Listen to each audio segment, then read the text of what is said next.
আসসালামু আলাইকুম, সবাইকে ঈদ মুবারক। ঈদুল আজহার শুভেচ্ছা। নিশ্চয়ই সকলের গরু জবাই হয়ে গেছে। আলহামদুলিল্লাহ আমাদের অনেক আগে হয়ে গেছে, তো এখনও মাংস ঘরে আসে নাই। তবে মাংস রান্না করার জন্য সব কিছু রেডি করে রাখছি। তো চলুন, মাংস রান্না করার জন্য যা যা রেডি করে রাখছি আপনাদের সাথে শেয়ার। তো এই যে এখানে প্রথমত আছে পেঁয়াজ বাটা, তারপর হচ্ছে রসুন বাটা, তারপরে হচ্ছে যাইয়া আদা বাটা। ঠিক আছে,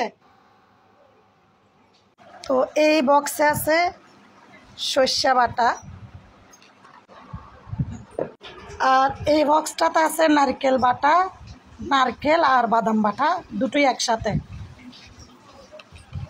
আর এই যে বক্সটা দেখতেছেন, এই বক্সে আছে আপনার সব কিছু মিক্স মশলা বাটা। তো বাটা মশলা সবই শেষ, এখন হচ্ছে শুকনা মশলা। তো এখানে হচ্ছে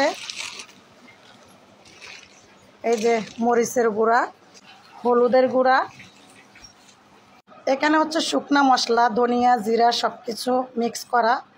এখানে হচ্ছে যাইয়া গরম মশলা, বিভিন্ন ধরনের গরম মানে স্টার, এলাচ, তারপর হচ্ছে জয়ত্রী, জায়ফল, গোলমরিচ, কাবাব চিনি সব কিছু মিক্স করা একটা গরম মশলা।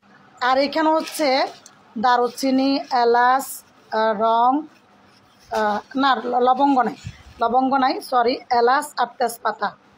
তারপরে এখানে হচ্ছে লবণ, আর এই যে সর্ষের তেল। এই যে এখানে আমার 1 কেজিরও বেশি সর্ষের তেল।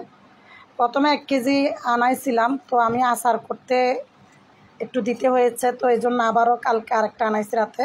তো 1 কেজিরও বেশি আছে সরিষার। তারপরে এখানে হচ্ছে আপনার কাঁচামরিচ, এখানে হচ্ছে পোলাও পাতা, আর এইখানে হচ্ছে ধনিয়া পাতা কুচি করে রাখা। আর এই যে ফ্রিজে রাখছি টমেটো টুকরো করে, একদম ফ্রোজেন অবস্থায়।